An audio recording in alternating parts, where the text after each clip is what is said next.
Ni gute naba umukristo akuze akomeye mu buryo bw'imwemu? Ni gute naba umukristo akuze akomeye mu buryo bw'imwemu?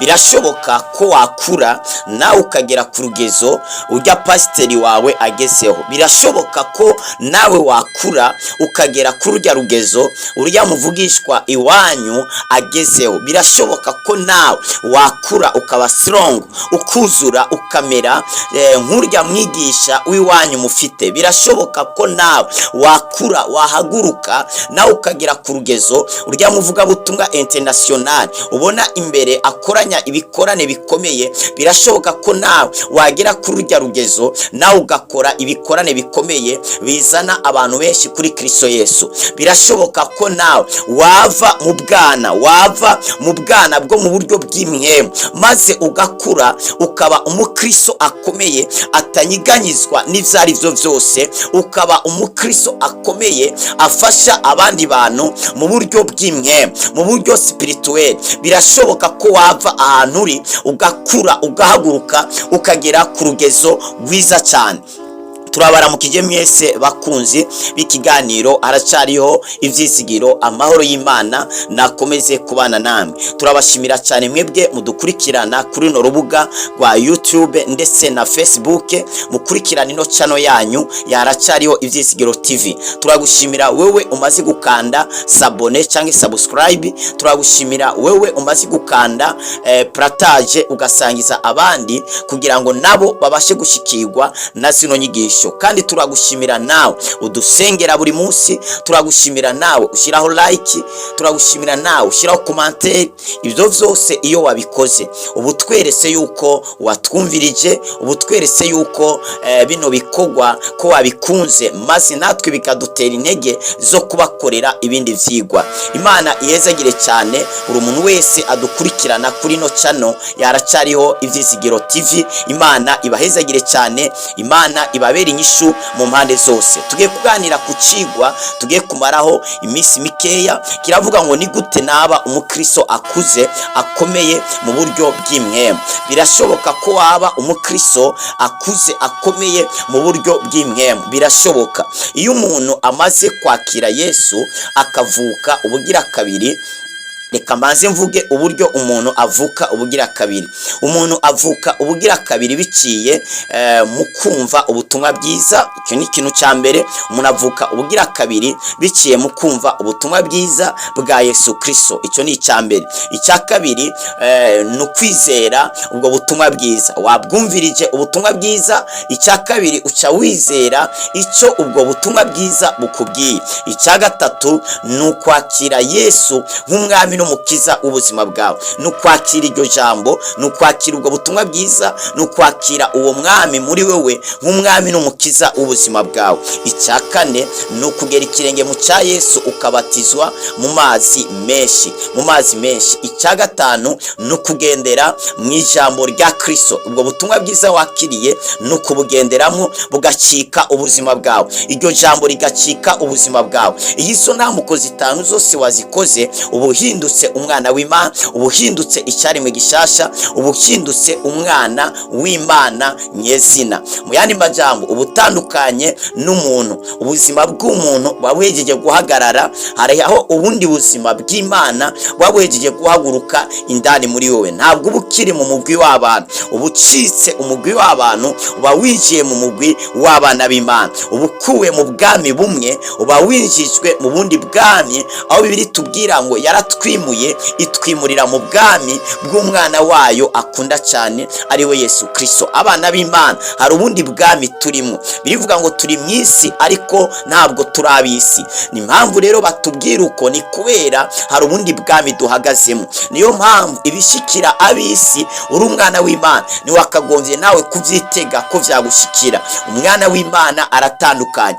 Dusa n'abantu ariko indani ubuzima dutekeye buratandukanye n'ubuzima bwabo bw'abantu. Niyo mpamvu bataye abasore batatu mu muriro, ababatayeyo nibo bahiye, ariko bo bageze mu muriro ntacyo babashije kubagira. Bataye Daniyeli mu ntare, intare ntacyo zabashije kumugira. Abandi babatayeyo birivuga ngo zabasamiye mu kirere. Yesu yari afite ubushobozi bwo kugendera hejuru y'amazi, yari afite ubushobozi bwo guca hagati mu bantu, bwo guca ku muryango wugaye, bwo kugwiza ivyo kurya, kuzura abapfuye, gukiza abagwaye. Yesu aravuga ngo ivyo nakoze namwe birashoboka ko mwabikora. Impamvu yavuze ivyo ni kubera Yesu icamuzanye mw'isi yaje kurondera abantu bameze nkawe, yaje kurondera abantu bashobora gukora nkawe. Birivuga ngo yaje arakabuto, ariko ako kabuto indani kari gatekeye izindi mbuto nyinshi. Ufise urutete rumwe rw'ikigori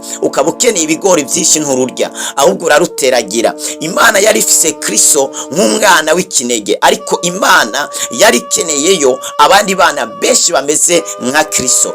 Vyabaye ngombwa rero kimutanga muri ino si kugira ngo ironke abandi bameze nkawe. Niyo mpamvu birivuga ngo mu gitabo c'Abaroma ariya 8:29 ngo Yesu yaje kugira ngo abe ifura muri bene se benshi. Bisigura ngo warizeye Kristo, waramwakiriye muri wewe umwami n'umukiza w'ubuzima bwawe, waravutse ubugira kabiri, uri umwana w'Imana. Uko Yesu ari niko nawe umeze. Ibyo Yesu yakoraga nawe wabikora, aho yaciye nawe wahaca. Imana iguha umugisha mwinshi cyane. Niyo mpamvu uvukana na Kristo, uvukana na Yesu Kristo. Nukeneye kubaho ubuzima bw'abantu, ukeneye kubaho ubuzima bw'Imana. Rero mu buzima Kristo rero iyo umuntu amaze kuvuka ubugira kabiri mu buryo bw'imwemu, aba ari umwana, aba ari amakuru abataramenya. Umwana mu buryo bw'umubiri avuka atakintu na kimwe azi, avuka atakintu na kimwe azi. Niyo mpamvu uvyaye umwana akavukira mu Burundi, uwo mwana azavuka ikirundi, arezwe n'abavyeyi bavuga ikirundi. Mugabo hamwe umwana yovukira muri Amerika yari umurundi, ariko dufate ko yari afise inda amutwite, none agafata urugendo, uwo mwana akamuvyarira muri Amerika, akamuvyarira ahantu bavuga icyongereza, uwo mwana azakura avuga icyongereza kandi azakura yiyita umunyamerika. Kubera iki? Nico gihugu yavukiyemo. Imana iduha umugisha. Buri muntu wese rero arasa naho yarerewe, arasa naho yakuriye. Buri muntu wese arasa n'amakuru yakiriye. Amakuru twakira arahinduka agasa nacu. Niyo mpamvu udapfiriye kwakira amakuru ayo ariyo yose. Imana ihabwa icyubahiro. Tugiye gusoma ijambo ry'Imana mu gitabo cy'Abaheburayo, ibice vyaho ni 5. Turasoma duhereye ku murongo wa 11 tugeze ku murongo wa 14. Aravuga ngo uko abakristo bakwiye gukura mu vy'Imana. Niyo titire yaho iravuga ngo uko abakristo bakwiye gukura mu vy'Imana. Ngo tumufise ko vyinshi vyo kuvuga, ngo kandi bigoye isobanura, ngo uko mwabaye ibitumva. Igitabo benshi baremeza kari Paulo ashobora kuba yaracanditse, kubera ko umwanditsi wa kino gitabo ntabwo avugwamo. Ariko iyo barebye amajambo ari mu gitabo c'Abaheburayo bakayahuza n'amajambo Paulo yavugaga, basanga asa. Niyo mpamvu bemeza bakavuga ati kino gitabo gishobora kuba cyaranditswe na Paulo nubwo umwanditsi ativugamo.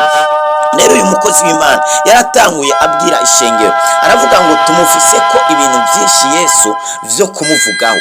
Hari ibintu byinshi cyane tumufiseho vyo kumuvugaho bikomeye cyane kandi ngo bigoye isobanura. Ariko mwebwe mwabaye ibitumva.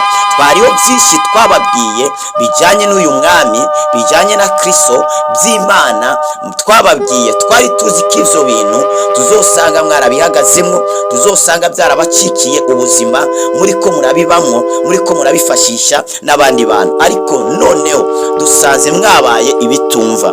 Ngo naho mwari mugeze kuba abigisha, ngo kuko mumaze igihe kirekire mwiga, mukwiriye kongera kwigishwa namwe nyene ivya mbere by'itanguriro ry'ivyavuzwe n'Imana, kandi mwahindutse abakwiye gutungwa gutungwa n'amata si ukugaburirwa ibyo kurya bigumye. Imana ishimwe. Aravuze ngo naho mwari mugeze kuba abigishwa.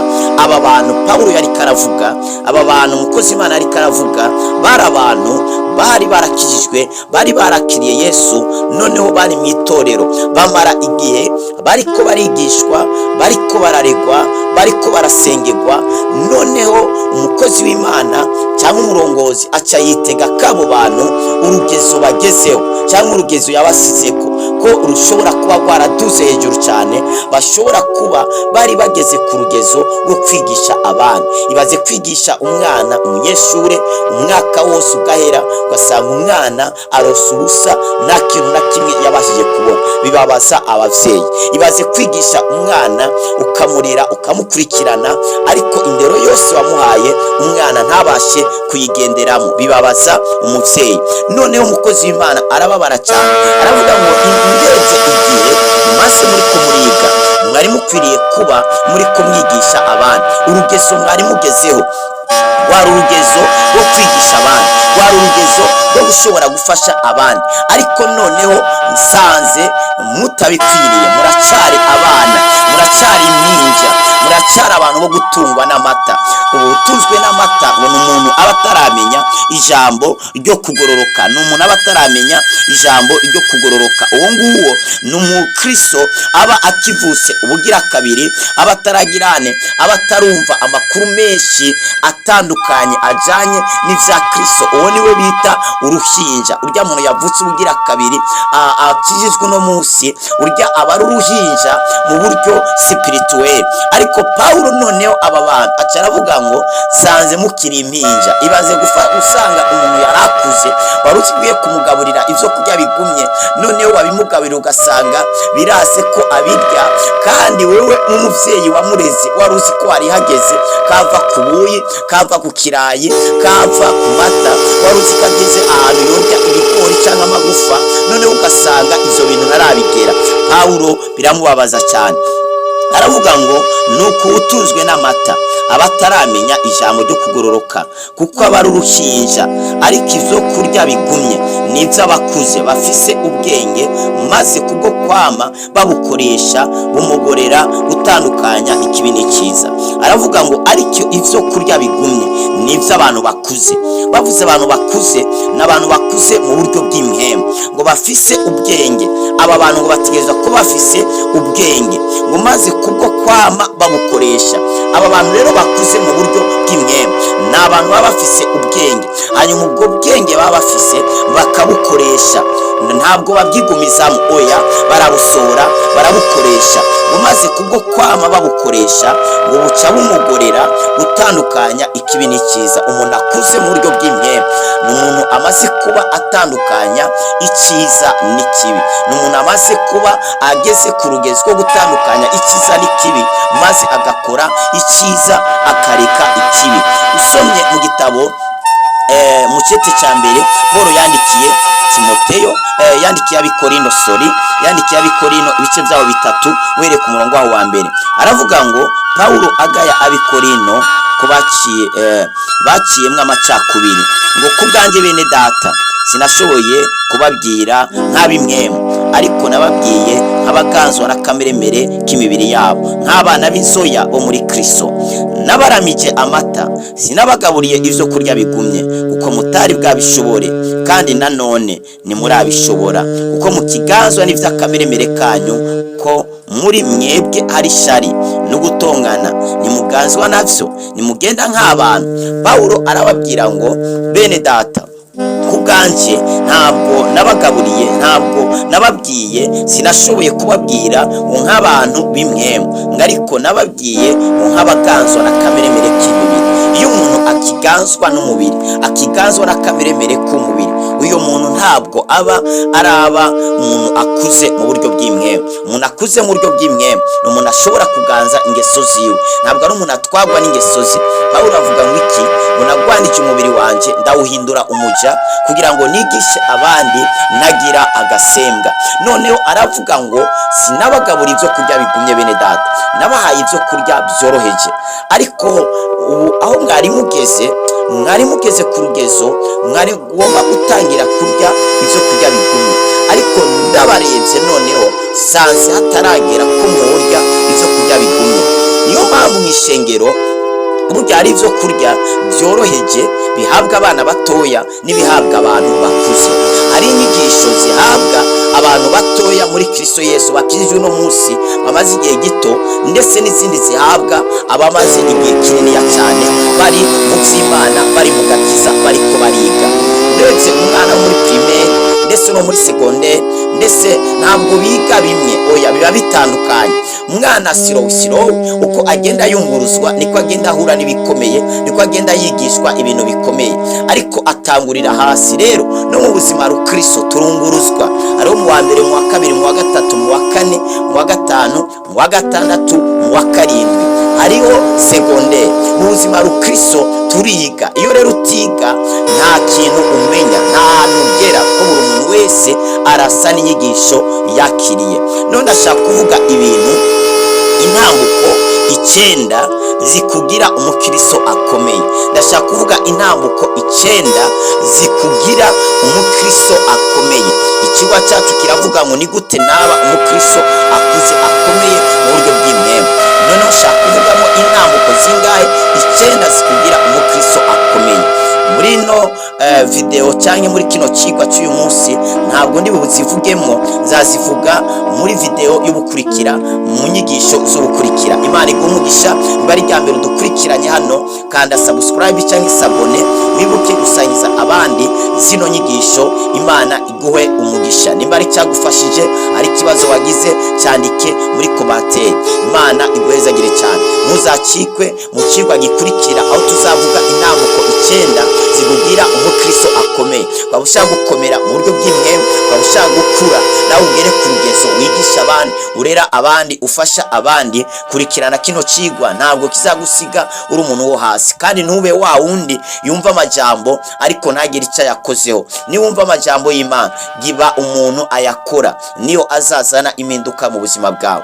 Data mwiza, turagushimiye kubw'ijambo ryawe. Umuntu wese yagiye kuryumva riramwubatse, riramukomeje. Abagwaye nibakire, ababoshwe nibabohoke mu izina rya Yesu. Suka inyota mu bantu y'ijambo ryawe yo gusenga mu izina ry'umwami Yesu. Abagwaye turatura ugukira, turatura ukubohoka, inzira zugaye hejuru ubuzima bwawe zuguruke mu izina rya Yesu Kristo. Urakoze, wezagiye ubwoko bwawe kandi ubagiriye neza. Icyubahiro kikugarukeho mu izina ry'umwami wacu Yesu Kristo, amen. Mwari kumwe n'intumwa y'Imana Nduwa Kristo Glory Shine. Wifuza gusengerwa, ari umutwaro wari wo wose, ufite ikibazo icyo ari cyo cyose, WhatsApp yacu ni iyi +257 65 986 540. Mwarahizagiwe cyane.